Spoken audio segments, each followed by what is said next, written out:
They sounded like two fighters about to enter the ring. President Trump called former FBI Director James Comey a liar who got caught. Comey called Trump a tyrant and said, "I'm not afraid." All this after the Trump Justice Department indicted Comey on charges he lied to Congress and obstructed a congressional investigation. Comey said he's innocent and added, "Let's have a trial." And so it appears they will. Justice correspondent Scott MacFarlane is in Washington keeping track of all of this. Scott. Maurice, we've learned it was a divided grand jury in a private room in a courthouse in Virginia that met late into the day yesterday before the grand jury stepped forward and said they were indicting one of President Trump's highest profile opponents. The man who was once America's top cop, no charges are appropriate in this case, is now one of its highest profile criminal defendants.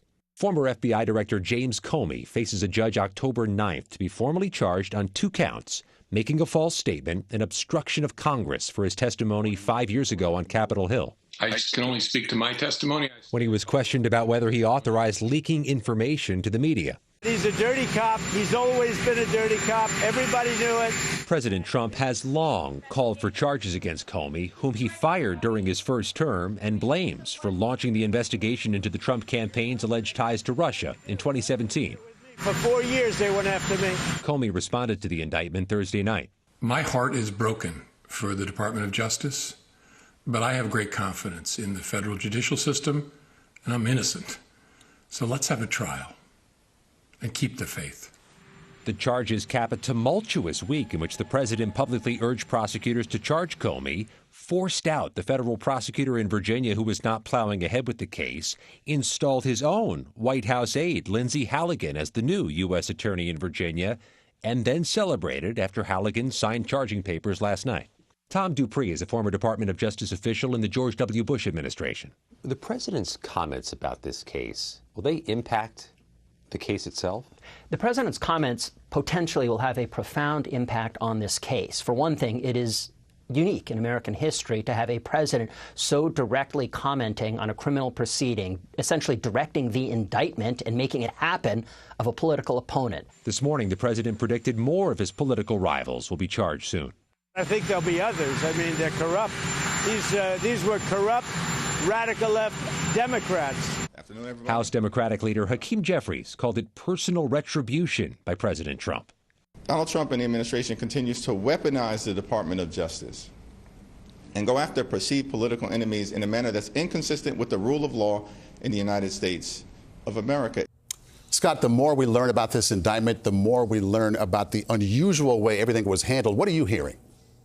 Yeah, Maurice, CBS News has learned there was a memo circulating in that prosecutor's office urging against this prosecution. But the new U.S. attorney, Lindsay Halligan, she went into court herself. She's the only one who signed the charging documents. It's unorthodox for a U.S. attorney to be the only one on the papers.